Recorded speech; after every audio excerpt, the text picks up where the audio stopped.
first detailed walkthrough of the map. So, you know, like Max said, when we started the project, there was a huge number of decisions that we had to make. You know, we sat down with Max, we really went over the things that worked, the things that didn't work, kind of his wish list items, those types of things. Really, the first thing was the hardest decision was what 6 maps. And as you can see, Ascension here made the cut, obviously. So what I'd like to do is just kind of walk through the map a little bit. So first of all, you guys will notice the updated visuals. Now, I'm going to talk to the visuals just for a little bit as it relates to design, and then we'll kind of get into some of the wish list items and some of the other stuff that kind of was the results of the feedback that we got from talking with Max, as well as just all the research and everything that we do, listen to the community and listen to the fans. Obviously, you know, with Xbox One, oh, sorry, thank you. With the Xbox One, we're able to do an incredible amount of visual fidelity, but there's a challenge there. We found very quickly early in the project that we're sitting here, we're making the maps super sexy, we're really pimping them out, but what happens is you start to get a lot of visual noise. And some of our basic kind of really design goals are that any change cannot affect gameplay. So that even goes for visuals. The things that visuals can do is they can really start to muddy really the gameplay. And well, how does that happen? Well, target acquisition. Just a lot of noise and level. People not knowing paths or paths, those types of things. So you know, that was a big challenge we really tackled head on. So let me kind of point out some of the key visuals here. And a lot of it really deals with we wanted to just immerse you even more in the levels. You can see here. So what our artists did here, obviously we have a beautiful skybox with the halo ring rotating around it. They basically created a halo ring that's to scale in game. And that's what you're seeing right now. It's pretty fantastic. Can you drop down there and run around? Yeah. So show us, prove it. Totally. What I can do is give you guys a much better view of it. Just kind of give you a fantastic view of just how much work. To see how good you are. How much work went into this. So we're over here about a leap of faith. Oh, I'll jump. Okay, I'll jump. And you just don't really realize just how incredible the visuals are until you. Oh. So.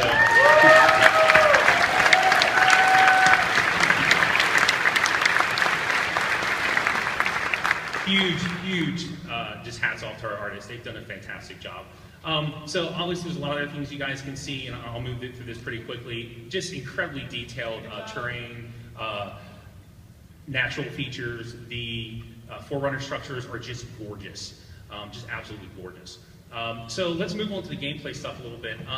You know, when we got together and we talked to Max, you know, there were a couple things at a high level that we wanted to do with the maps. There's a lot of skill that's involved. There's a really nice skill gap in Halo 2. And people love to know the trick jumps, to know these different paths, to do this type of stuff. So what we really tried to make sure was that we maintained those. That was really important. We maintained all the skill jumps from the original maps. In addition, we wanted to add more. So you know, all your classic skill jumps and those types of things will be in the map, including some additional skill jumps. Now this is a pretty standard one. And then just really small things, because really the most important thing here is that every single change, no matter how small, has got to add to the gameplay. It has absolutely got to add to the gameplay. Every single thing that we did to the game had to be a home run. Anything that was 50-50, anything that was kind of like, no, cut. Everything had to move the game forward. So just simple things like this. For those of you that are familiar with the sniper rifle platform here, so you know you could drop down here before, right? Well, what we wanted to do was for skilled players, they can get up here from another route. So we've seen a lot of really, truly skilled players actually jump up that path, flank their opponent, and it's just fantastic. It's just really subtle things like that have really added a lot to the game. I'm going to go through here and show you guys a couple other really, really important paths that we have changed. Because we know everyone really wants to see the map. You kind of see all the changes that we've done. So I'm really excited to kind of show you guys that stuff. So here's the Banshee platform. Again, fantastic view of the vista. So something that really kind of came out of the feedback with Max when we talked about the map was the Skybridge does not really get used a lot for obvious reasons. It's really kind of one big circular loop, travel loop. There's not a lot of cover. So, and when you're out there in the middle of the Skybridge, your options are really limited. You can't really bail out very easily. So what we thought we'd do is we thought we'd do a couple of really subtle things. So everyone always thought that the connection here was kind of awkward. So what this did is we added some additional space here, we did some modifications, and it just played fantastic. People like the additional space to fight, they like being able to approach the advanced platform in a different way. And then most importantly, one reason that people really didn't use the Skybridge a lot was they would get sniped from a big tower, and that's fine. And what's really important about all these changes is that we've got to maintain the original spirit of the map. The original gameplay of the map, the original spirit of the map. The map, Halo 2 in general, and this map in particular, is really about the zone control, about controlling the big tower, about controlling the small tower. So we don't want to take that away from players, but we want to give the other players a chance to counter the people that hold these power positions. So you can see we've added some additional cover while running along here from the big tower. And then really one of the biggest changes is we added this entire center kind of platform structure here. And it's fantastic. People really get a chance to kind of fight in here. It gives them a lot more tactical advantages or tactical strategies they can do. And then, of course, this was originally an original skill jump. And, of course, I botched it. That's how you can tell it's a live build when the lead designer is not paying attention and botches a skill jump. And I'll probably hear about that from QA on Monday. So what we did is we made this skill jump a little easier. But what's great is we noticed that more skillful players are now able to do this jump backwards. They're able to do all this type of stuff. So we haven't taken anything away, and we've added stuff, especially for your less skilled players or your more casual players. And by having this additional structure here, it's just really played well. It's so subtle, but it's just really worked out fantastic in terms of adding additional cover when you're trying to approach either way, either approaching the vanishing platform or attacking the big tower.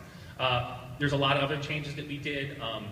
For instance, there were not a lot of long-range weapons around this area. We added a Covenant carbine here. It gives you a little bit to counter the BRs and the sniper rifle.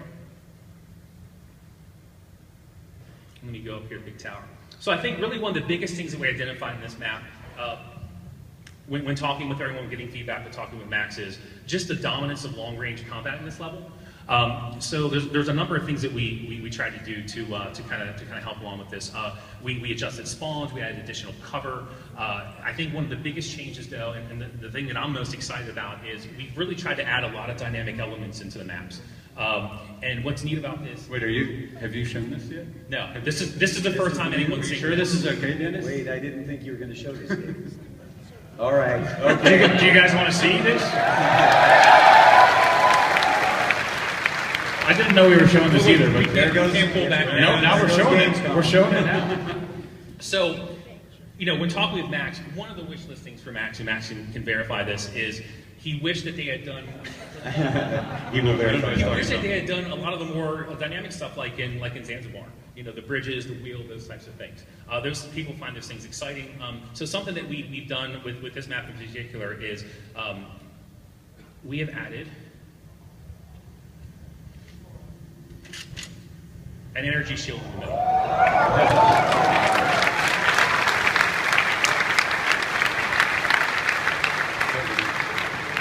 So not only is it gorgeous,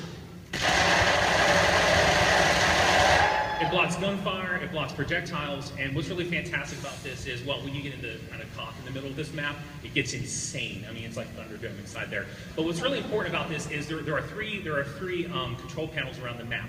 And when it comes up, players can basically activate this, and they can provide cover in the middle for their teammates, whether they're running around it or whether they're inside of it. And what that really does, it gives players just another really interesting tactical advantage that they can do. And it's just been fantastic to watch people hit the shield, and then assault the big tower, assault the small tower. It's just been really, really exciting to see that type of stuff. And this is really, to go at a high level, this is the type of stuff that we're doing across all the maps, even though we haven't announced what the maps are yet. But you can expect to see this type of stuff. Really taking Zanzibar and spreading that throughout, kind of levels, as well as going just above and beyond things like plasma coils and those types of things. Really trying to up the interactivity and stuff in the levels. Awesome. Thank you, David. Thank you.